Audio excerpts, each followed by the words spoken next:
Have you ever encountered a hurdle with launching or growing your business? Listen, there are two things that run a business, the back end and your soft skills.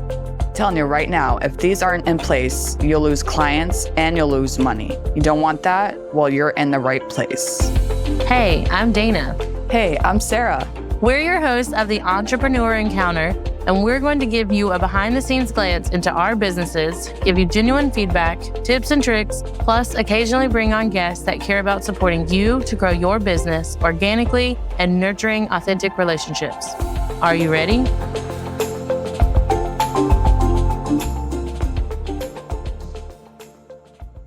Guess what, listeners? It's a new year, and I can tell you right now, it's going to be a great one.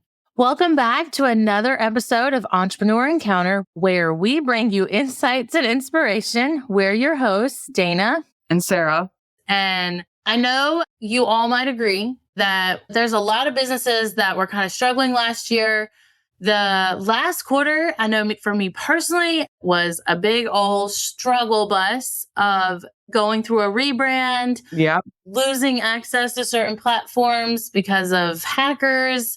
It felt like one thing after another, and it was just trying to keep my head above water. So we are going to push forward. We are going to mentally and physically stand in the superhero pose to just will 2024 to be a great year. Am I right? Everybody should be raising their hands, nodding yes, you agree. Yeah. Yeah, no, I have to agree with that. It was definitely a rocky end, but we're going strong. So usually people start off the new year with goal setting. Although that's great. I mean, obviously setting goals is awesome, right? But we wanted to set this episode up a little bit differently. You know, when people say they have a word of the year, I think last year I saw that trend going on. What's your word for the year? Abundance or money. You could go ahead and set your goals, choose your word for the year, but let's have a skill for the year. So what soft skill do you want to focus on for the year? Or at least half the year? And just to learn more about that, learn about yourself more personally and professionally, and then learn and hone in on it more so that you are set up for success, both personal and professionally. So I stopped doing goals in my 20s, and I did do a word. I've actually been doing a word more or less just to focus on. And over the years, that has been more like an intention. So I think that aligns with focusing on a skill so that I can't say right now, I am a master at digital marketing. I'm a master at networking. I can't say that right now. But what we talked about in a few episodes before, what I can do with the affirmations is I will become a master at networking. Mm-hmm. Or personally. So if someone's goal or intention is to get healthy. So something I just recently heard was, I look good now and I will be healthier by doing XYZ. Mm-hmm. So you're changing your mindset. You're not dissing yourself. You're not hating on your body right now. You're accepting it for what it is. It's an amazing thing. So maybe you're upset with your business. Let's segue it that way. Maybe your business is struggling. But the good affirmation to start with, or the intention is, I launched a business. My business is open for business. Yeah. And I will grow into master networking to find my XYZ amount of clients. And by utilizing it in that way, we're now focusing on the soft skill that we need to develop this year to meet those goals, to accomplish that affirmation, to put action into those words. So let's dive into some of the trending soft skills that we've uncovered for 2024. Yeah. So the first one is emotional intelligence. So emotional intelligence is the ability to understand and manage and use your own emotions and positive ways to interact effectively with others. This includes self-awareness, self-management, social awareness, relationship management, and empathy. Typically, what I've seen, negativity in business because people don't know how to step into other people's shoes. So, somebody comes to work late because something's going on at home. but you have to have that like emotional intelligence to be able to put your emotions aside to ensure that this person is okay. So that's just an example, self-awareness.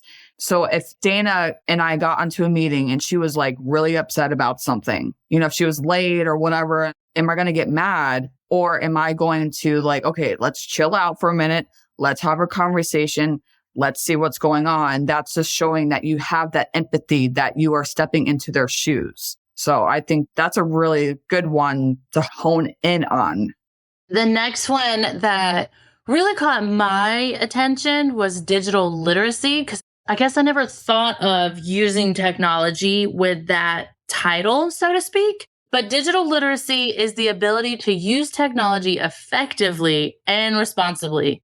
All of us, even if you don't like screen or like to unplug from time to time, we all use technology in some way, shape, or form. So for a professional development side, this includes being able to find, evaluate, and use information from the internet, as well as using technology to communicate and collaborate with others. It is no secret that the soft skills that Sarah and I focus on the most is communication and collaboration. All soft skills depend on how well you can communicate with other people, from sharing your own ideas, but also listening to others and having a conversation about it instead of just talking at someone.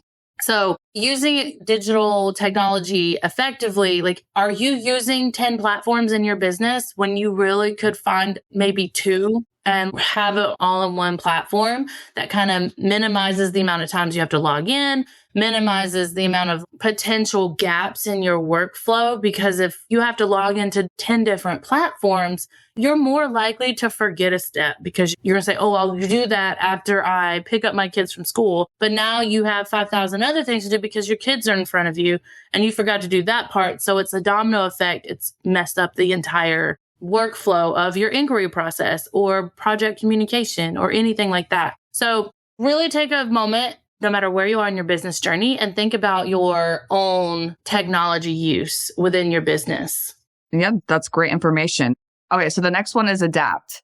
So adapting is the ability to adjust to the change of new situations, the changes that are going on in your business. When you hire somebody new, this is an essential skill because, again, things are moving fast all the time. New technology is coming out. A new client is coming to the door. You're going to constantly be faced with a new challenge and new opportunities, but being able to adapt to what's going on is definitely a skill that you as a business owner needs to hone in on. And also you need to look for that as well if you're hiring somebody. So adapting to the changes. I think one that also, I see why these two are both on the list with adaptability and your ability to adjust to challenges that pop up or even opportunities. Let's focus on both, good and bad, is creativity. Mm-hmm. Because sometimes you got to get scrappy with your solutions sometimes and like thinking on the fly. So creativity is on the list for soft skills to focus on in 2024. It's the ability to think outside the box, come up with new and innovative ideas. The saying, like, this is just how it's always done, is no longer relevant because it's not how things are done. I feel like in many instances, the fact that some individuals are still doing things the way it's always been done and not accepting opportunities to change is why some of us are in so much trouble as it is.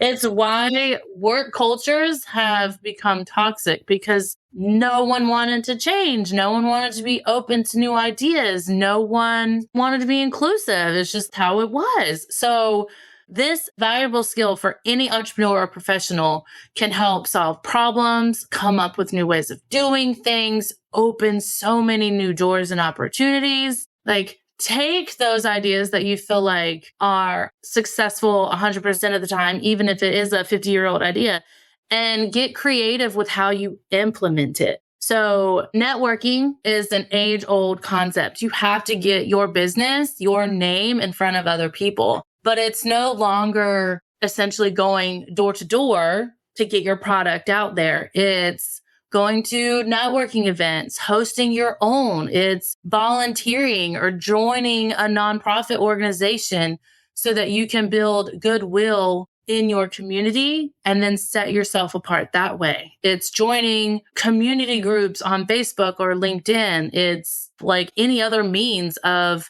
getting to know people and selling yourself. But it can be used in so many other ways. Using a personal spin with creativity, like I'm doing a little bit more at-home preschool learning with my daughter, and we are getting really creative with how to do sensory bins and teaching her those gross motor skills and fine motor skills, her letters, and like making it fun. There's a whole lot of creativity coming from that one. And so now I need to take that ability and use it in my business. Exactly. Also, if it's the same all the time, if it's the same thing every single day, it becomes boring. It really does. If you started a business 10 years ago, you want to change something up because obviously you have to adapt to the changes. Then there's going to be some things that you have to implement into your business. But honestly, if it's going to be the same thing, once you get bored, the monotony of it, I guess. Yes. I think that's why, I really enjoyed event planning many years ago before I had all these children, is because there were some moments in a wedding timeline that are always the same. Like there's always a ceremony, there's a cocktail hour, there's this, that, and third. But every couple is different. You don't know what these guests are going to do. You don't know who's going to be the bridezilla. For me, it was never the bride. The zilla came from a random guest or it came from an aunt that used to do event planning or is the one that does all of the family events. So she would be the most involved. And so, yes, I get it. Yeah. Another thing with creativity as well is, we've talked about different perspectives. When you are trying to collaborate with somebody and whatever you're working on, each person may see it differently. But if you can intertwine those ideas, that's pretty creative. Another skill is critical thinking. Critical thinking is the ability to analyze information objectively and make sound judgments. This is an important skill for anyone who wants to make informed decisions and solve problems effectively. I think the key word there is objectively. Attention service-based entrepreneurs, unleash the power of Pinterest with a professionally optimized business account. In case you're new here, my name is Dana, co-host of Entrepreneur Encounter, and I want to be your Pinterest setup specialist. Together, we will tailor your Pinterest presence to your brand and audience, optimize your profile with captivating visuals and descriptions, develop a strategic pinning plan to reach your target audience, and then integrate Pinterest with your other marketing channels so you can repurpose instead of working harder. Then, if you love your Pinterest account setup, I do have ongoing support packages for continued success. So if you've been wanting to unlock Pinterest potential for your wedding planning business, contact me at my website, ddvirtualmanagement.com, and we can get started.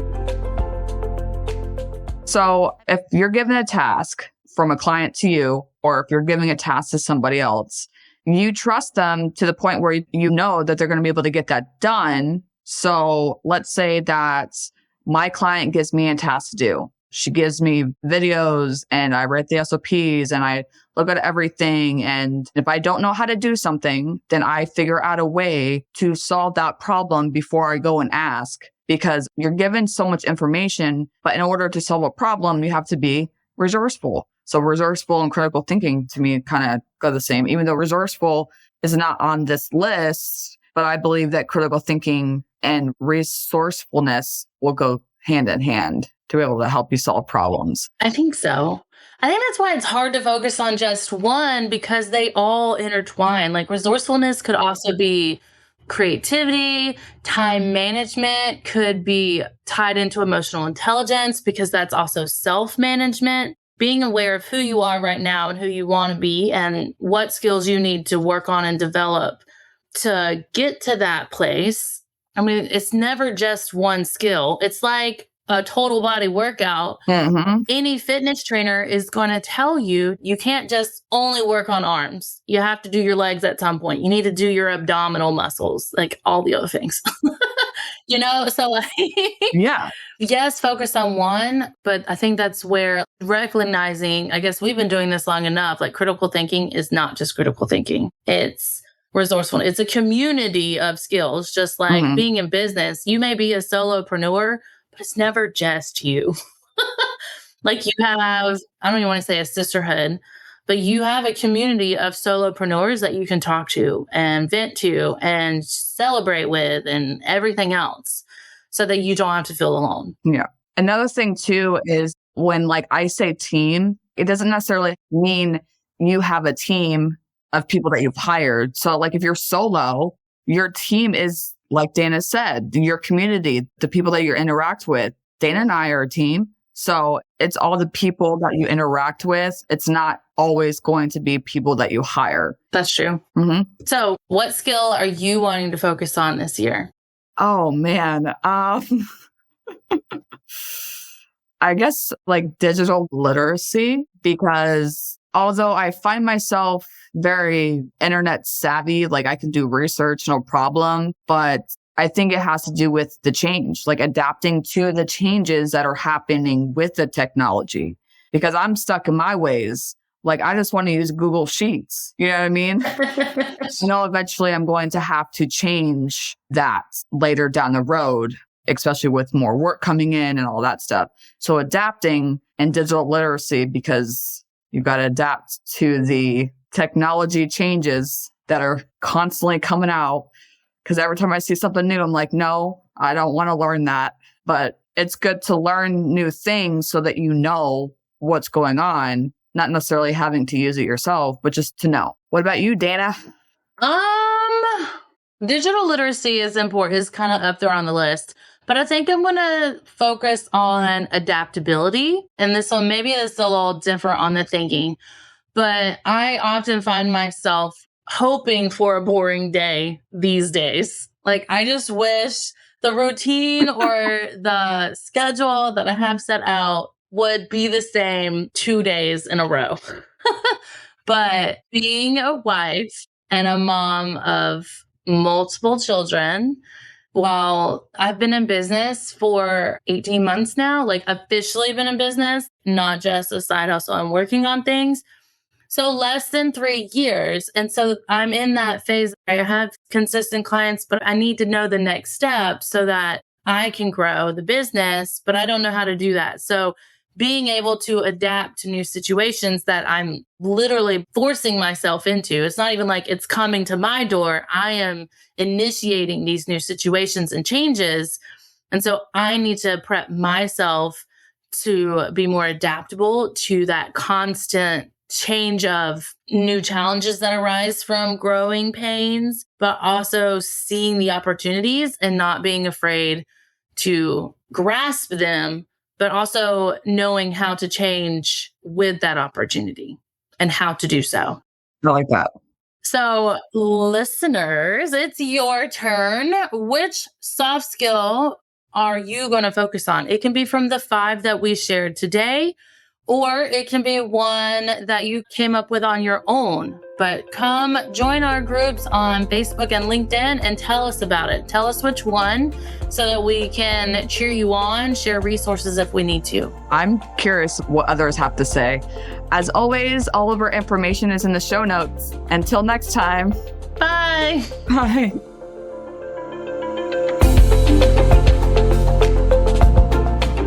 Thanks for tuning in to another episode. Remember, soft skills aren't just some fluffy buzzwords that get thrown around in the corporate world. They're the key to unlocking your full potential as a professional and a human being. Don't be afraid to invest in yourself and seek out opportunities to improve your soft skills. Sarah and I have a variety of workshops, online courses, and complimentary clarity calls for you to practice in real time with us. Links are always in the show notes. And be sure to join us next time for more insights, tips, and tricks to help you succeed in your entrepreneur encounter.